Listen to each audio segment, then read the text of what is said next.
الحمد لله رب العالمين والصلاة والسلام على سيد المرسلين وعلى آله وصحبه أجمعين أما بعد أعوذ بالله من الشيطان الرجيم بسم الله الرحمن الرحيم يغفر لكم من ذنوبكم ويؤخركم إلى أجل مسمى إن أجل الله إذا جاء لا يؤخر لو كنتم تعلمون قال رب إني دعوت قومي ليلا ونهارا فلم يزدهم دعائي إلا فرارا وإني كلما دعوتهم لتغفر لهم جعلوا أصابعهم في آذانهم واستغشوا ثيابهم وأصروا واستكبروا استكبارا ثم إني دعوتهم جهارا ثم إني أعلنت لهم وأسررت لهم إسرارا فقلت استغفروا ربكم إنه كان غفارا. سورہ نوح کی چند آیتیں ہیں.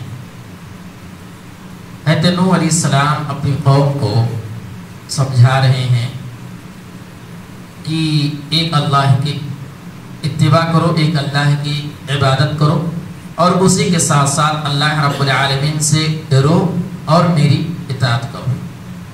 آگے بیان فرما رہے ہیں یغفر لکم من ذنوبکم، اپنے گناہوں کی بخشش طلب کرو، اپنے گناہوں کی معافی تلافی کرو. وَيُؤَخِّرُكُمْ إِلَىٰ أَجَلٍ مُّسَمًّى، اللہ رب العالمین نے تم کو موقع دیا ہے. إِلَىٰ أَجَلٍ مُّسَمًّى، مقررہ وقت آنے سے پہلے، یعنی قیامت کے آنے سے پہلے تم اپنے رب سے اپنے گناہوں کی معافی تلافی کر لو. اللہ رب العالمین نے یہ موقع دیا.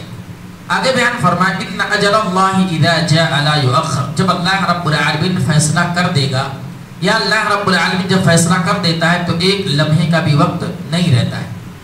لو کنتم تعلمون، کاش کی یہ تم جانتے. پھر آگے حضرت نوح علیہ السلام کہہ رہے ہیں رب العالمین سے قال رب انی دعوت قومی لیلا ونہارا، اے میرے رب میں نے اپنی قوم کو دن اور رات پکارا. دن اور رات میں نے دعوت و تبلیغ کی، دن اور رات ان کو بلایا، میں دن میں بھی بلایا رات میں بھی بلایا. فلم یزدہم دعائی الا فرارا، لیکن میرا یہ بلانا ان لوگوں کے لیے کچھ کام نہ آیا بلکہ زیادتی ہوئی، وہ بھاگنے لگے. میں بلاتا تھا وہ بھاگتے تھے. اس آیت میں اس چیز کی طرف اشارہ کیا گیا ہے کہ جو قوم گمراہی کے دہانے پر پہنچ گئی ہو، جو قوم پورے طرح سے گمراہی میں ملوث ہو گئی ہو، اس کو اگر کوئی آدمی صحیح بات بتائے یا اچھی بات بتائے، قرآن کی بات بتائے، نیکی کی بات بتائے، اس کو سمجھ میں نہیں آتا، وہ دور بھاگتی، وہ سننا نہیں چاہتی. وہی دور آج کا دور بھی ہے.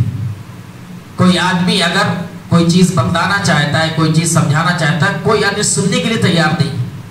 یہ ہے نوح علیہ السلام کریں فلم یزدہم دعائی الا فرارا، میں جب ان کو بلا رہا ہوں تو لوگ بھاگ رہے، سننے کے لیے کوئی تیار نہیں. اور آگے بیان فرمایا وَإِنِّي كُلَّمَا دَعَوْتُهُمْ لِتَغْفِرَ لَهُمْ، میں نے جب ان لوگوں کو ان کی مغفرت کے لیے، انہیں کی بھلائی کے لیے بلایا، ان کی مغفرت کے لیے جب میں نے ان کو بلایا جَعَلُوا أَصَابِعَهُمْ فِي آذَانِهِمْ، انہوں نے اپنی انگلیوں کو اپنے کان میں ڈال دیا تاکہ نوح علیہ السلام کی بات ان کے کان تک نہ پہنچے.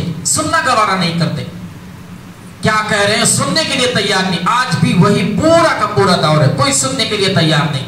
نوح علیہ السلام نے کہا جب میں نے ان کو کوشش کی ان کی مغفرت کے لیے ان کو بلاؤں اللہ کی طرف، تو انہوں نے اپنی انگلیوں کو اپنے کان میں ڈال دیا.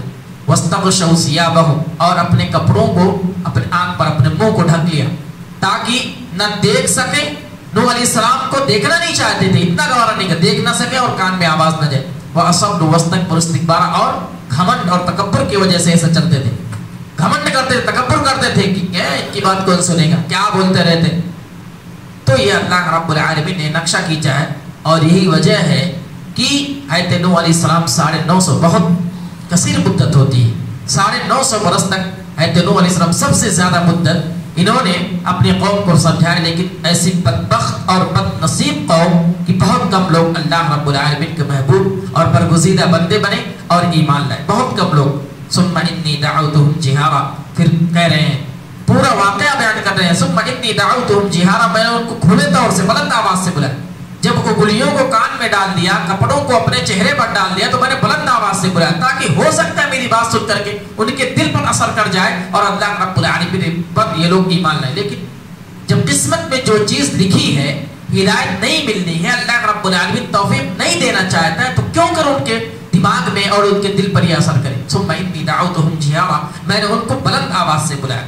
ثم انی اعلنت لهم واسررت لهم اسرارا، پھر میں نے ان کو اعلانیہ طور سے یعنی کھلے انداز میں، واسررت لهم اسرارا، اور چھپے طور سے یعنی گھر گھر جا کر کے سمجھایا، الگ لے جا کر کے سمجھایا، الگ تھلگ اکیلے اور جو ہے اکیلے میں سمجھایا، اور اعلان سب کے سامنے کہا، لیکن ان کو بات سمجھ میں نہیں آئی.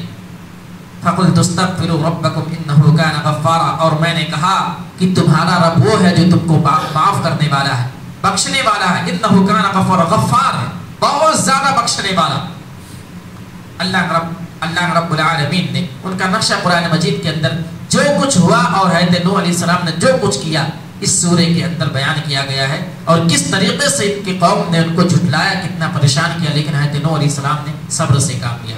950 برس تک کسی قوم کو سمجھانا، اور ایسی قوم جو بات کو سننے کے لیے تیار نہ ہو، ان کے بیچ رہنا کتنی بڑی بات ہے. تو حقیقی معنوں میں وہ اللہ کے رسول تھے اور اتباع کرتے تھے وحی کی، جو اللہ رب العالمین کہتا تھا وہی کرتے تھے. لیکن قوم بدقسمتی، اللہ رب العالمین ہمیں اس جیسے عمل سے بچائے. اللہ رب العالمین تو ہمیں نیک عمل کرنے کی توفیق عطا فرمائے. اللہ رب العالمین تو ہمیں قرآن و سنت کو سننے، سمجھنے اور اس کے مطابق زندگی گزارنے کی توفیق عطا فرمائے. اللہ رب العالمین جب تک اس دنیا کے اندر رکھے، ایمان و اسلام کی حالت میں رکھے، جب ہمارا خاتمہ ہو تو ایمان کی حالت میں ہو. آمین. وآخر دعوانا